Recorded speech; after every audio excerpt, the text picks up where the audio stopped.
Say you got in trouble. It's bad enough you have to go to court. Probably should have liked the video, right? Don't you know that not liking my video is a federal crime? Anyway, to some, you heeded my warning and you were let free. But for others, you were judged guilty by a jury of your peers and got life imprisonment. Sounds fair to me. I'm sure that you'd all agree. The people like you, had deemed you were guilty. This generationally persistent setup is what many societies have deemed the ultimate authority in determining judgment. A group of people like you, your peers, assessing your actions through the lens of the law in order to arrive at a conclusion. That's the optimal way of thinking about it anyway. Some may ask, what about some bad jurors? Those are swept away during the juror selection. Let's just say that. All we have right now is the ideal jurors for the case and the accusations presented against you. It's easy to think that way, but it's wrong. Or should I say, it's completely unjustified. Why do we assume that the credentials necessary for people to judge a person and their actions are predicated on a simple fact that they live in the same society as the person being accused? Let's take this logic to its extreme. A billionaire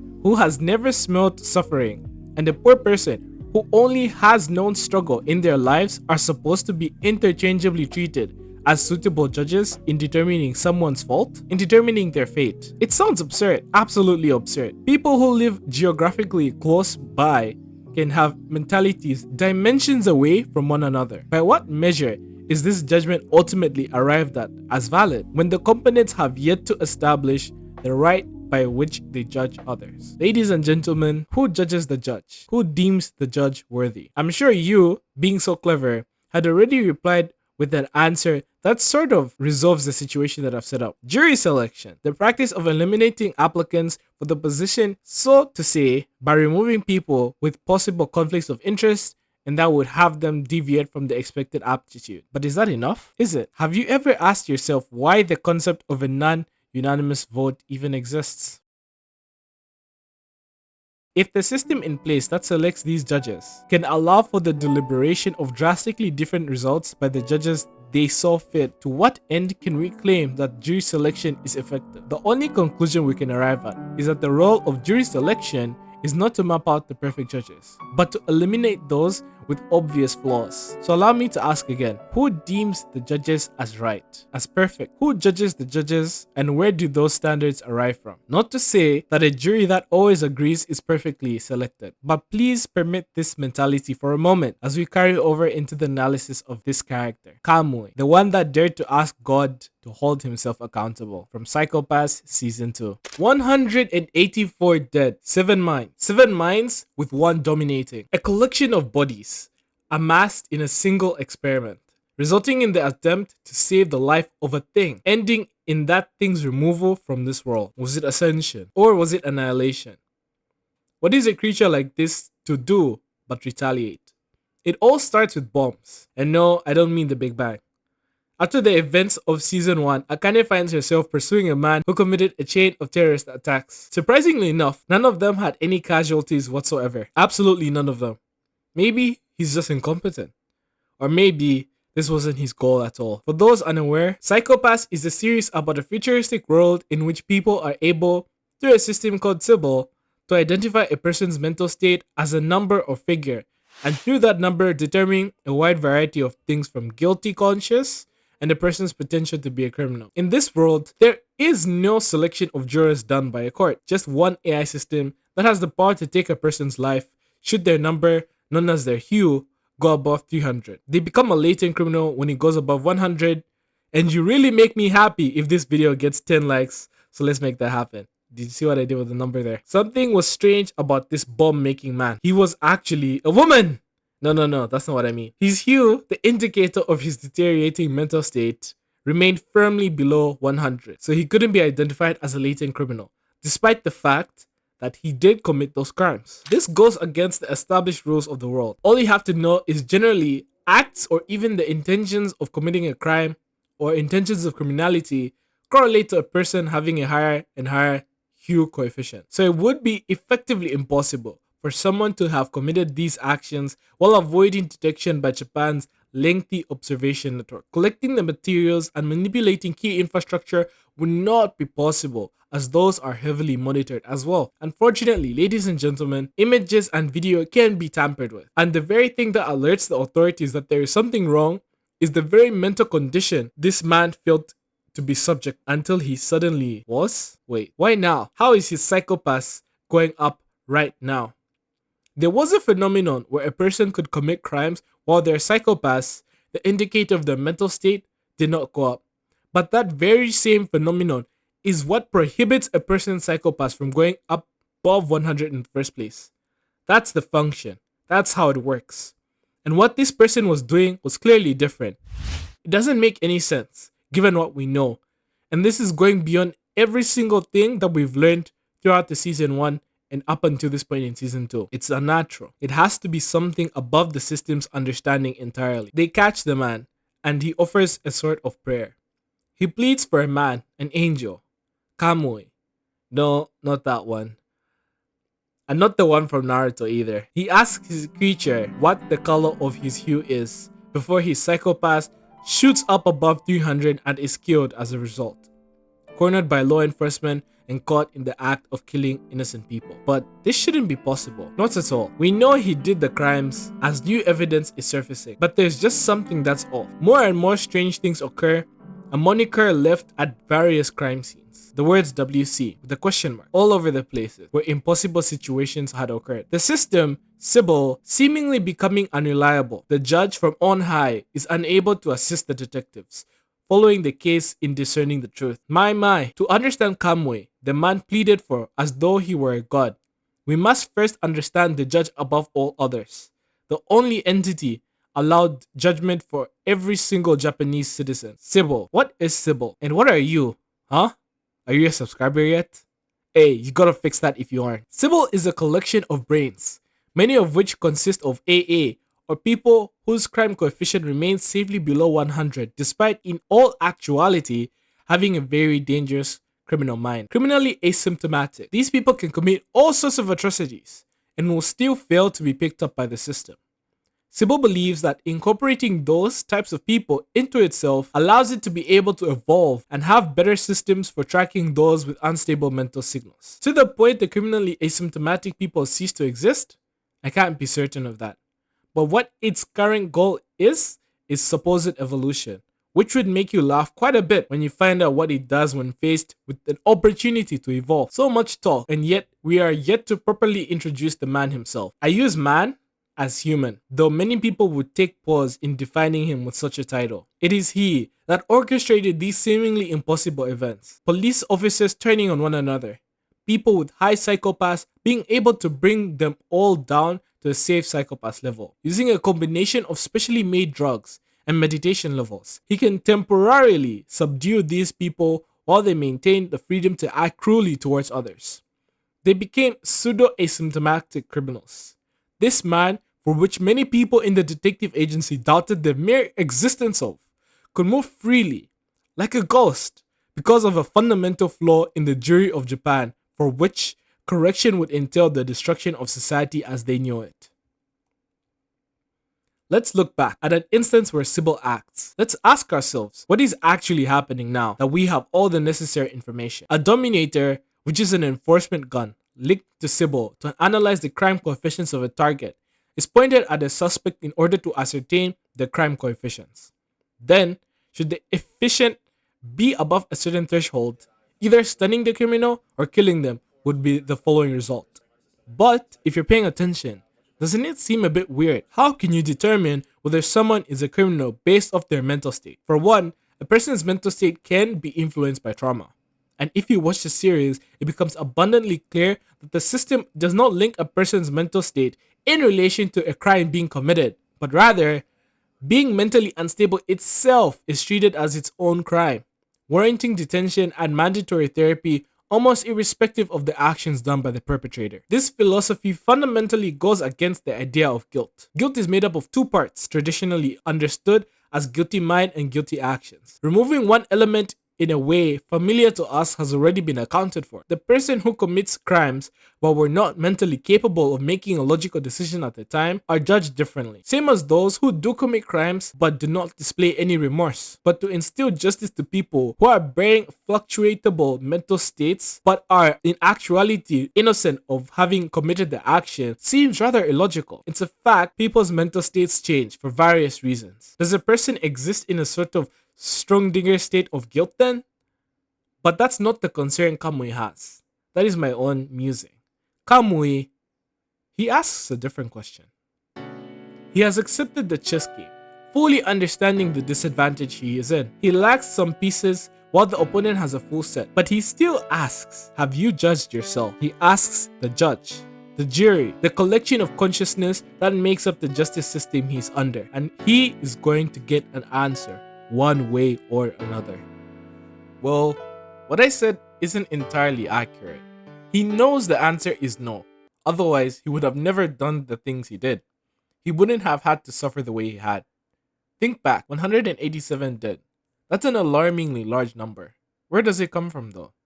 When a version of Kamui was younger, an effort was made to replace Sybil with a different determination mechanism. Sybil, being conscious of this, rebelled, and this culminated in the Season of Hell, a time period in which major civilian casualties were experienced due to the automated system failures, many of which Sybil had a hand in managing, but nobody would think to blame it. Kamui was the sole survivor of a plane crash. With him, various students from his school had their lives played with for the purpose of Sybil's self-preservation. And a cruel woman, criminally asymptomatic, collected the corpses and the body and opted to make a physical representation of Sybil in the form of this new Kamui. That is why I called him a god. At the very least, he is the Magitama, the mirror for which Sybil will be judged. For you see, Sybil has not judged itself because it cannot. It does not have the parameters to judge collective consciousness, and Kamui is under that kind of circumstance. The doctor went so far as to combine multiple parts of the children's brains together, as well as their bodies. So to Sybil, the fact Kamui is invisible in the scans is the proclamation of their refusal to acknowledge themselves as needing judgment in the first place. The police force went on to use this defective Sybil in order to try and catch this killer, while the system went on to try and kill Kamui in an attempt to avoid the inevitable reality of its failure and the mandate of self-judgment Kamui's existence demanded. In order for Sybil to catch Kamui, it needs to see Kamui. And in order to see Kamui, it must see itself. What does Kamui want? What did he learn? He knew from the moment he was allowed outside pending his surgery that he was invisible. And the identity marker he had that influenced his whole life, the color of his hue, it became invisible as well. His despair led him to commit violence on top of violence, with the ultimate goal of ascertaining the location of the Sybil system in order to identify once more what the color of his hue was. WC, it's what color? He wanted to know his color, to reinforce his existence not as a ghost, but as a being that the world must acknowledge, and in turn, force Sybil to acknowledge itself, to get revenge for the children that had died around him, and to demonstrate to society the limitations that the Sybil system possesses in maintaining their safety, destroying everything in his path, damaging thousands of lives, and even finding solace in a police officer, someone he had determined for himself understood his goal and the necessity that it brings. Because his case, despite being unique, was not unreproducible. Sybil was being tested. Kamui was the test that Akane acknowledged was necessary in order to confirm what the future would entail. What color am I? Kamui. In the end, you are deep red. In the end, he was red, and the system deemed it necessary to end his life, like it did so many other criminals, but not before acknowledging that it was just as guilty as the hundreds, maybe even thousands of lives that had been taken. Collectively, it was guilty. It evolved, and through this evolution was able to remove brains that caused the psychopaths to shoot up above 300 in the first place, and ended the season with a psychopath of 0. So, internally, ideally, it accomplished the prospect of being an impartial judge, and Kamui got the satisfaction of his existence being acknowledged, his beliefs being validated, and the change he sought for being implemented, just so he could end up in a jail cell. That was Kamui, a man desperate to seek out who he was, and so looked at the god he was emulating. The god seeing itself changed accordingly, and at the very last, it walked away withholding the principle of partiality that the Japanese citizens idealize in it. This video is long, but that's a surface level elaboration of the events of the story. Allow me, as a treat, to restate the paradox of the series touted and give my closing thoughts. Also, if I sound weird in between takes, it's because I didn't do what I usually do, which is do the take and one go. I took breaks in between, and in between taking the breaks, I got sick, so please forgive me. Now, the elaboration on the Sybil paradox. I'm gonna quote the show. This creates a paradox when you consider the case Sybil judges Sybil. If Sybil failed to judge itself, it would mean it has to incorporate itself into its collective. But that won't do anything. It's impossible for it to proceed because of this. Sybil is already Sybil and cannot incorporate itself into itself. But should Sybil be able to judge itself, Akane reasons that this is an indication that Sybil is not perfect and that it failed to judge the previously asymptomatic people incorporated within itself, which would be the only way it could be judged in the first place. In my opinion, Akane's reasoning is completely wrong. We know this because of the resolution of the story. So basically, the narrative is going opposite to where Akane's reasoning was. Sybil judged itself, and upon the information provided, copied the principle of what Akane did at the start of the season and destroyed the brains until it arrived at the psychopath of zero. What I'm referring to is in the beginning of season 2, Akane was pursuing a criminal. The criminal had a psychopath of over 300, and through her negotiating with the criminal, she managed to get it at 298, which was what she needed to activate Sybil and stun him rather than kill him. This action by Sybil actually bears nothing as to the psychopaths of the people judged previously. First of all, we already know that the psychopaths have the ability to change.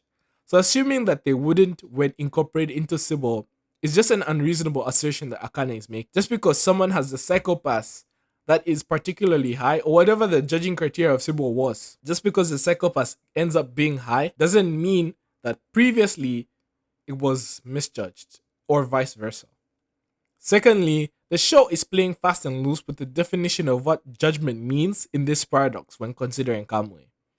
It is my belief that there was some sort of equivocation fallacy, and allow me to elaborate on that perspective. The paradox defined judgment as being able to ascertain a psychopath that correlates with the actual mental state of the person judged, i.e., people who are not criminally asymptomatic. But in the actual story, Sybil could not judge Sybil because it was a collective consciousness like Kamui, not because of asymptomacy, or that's not a word. I just mean not because the people were asymptomatic. But the show needs you to take both of these meanings, even though the paradox hinges on the former. Another matter is how judgment is reached. The show makes it clear that Sybil is now able to judge itself collectively, but not just singularly, which was what prevented it from judging Kamui and itself. The mapping from individual criminality to collective criminality is never formally specified. So Akane assuming that they're mapped or correlated is a complete logical fallacy. A collective of people that are criminally asymptomatic doesn't mean that when the collective is judged, the result will be a reflection of the individual parts of the whole. Criminally asymptomatic people are capable of collectively giving off a psychopath well above 100, despite the fact that they individually would not. To assume otherwise, or to make the assertion that this is the case, we need evidence that we simply don't have. So I bring this statement up to show that Akane had never really considered this as a possibility. Her conclusion Sybil failed in the past judgments is completely unreasonable.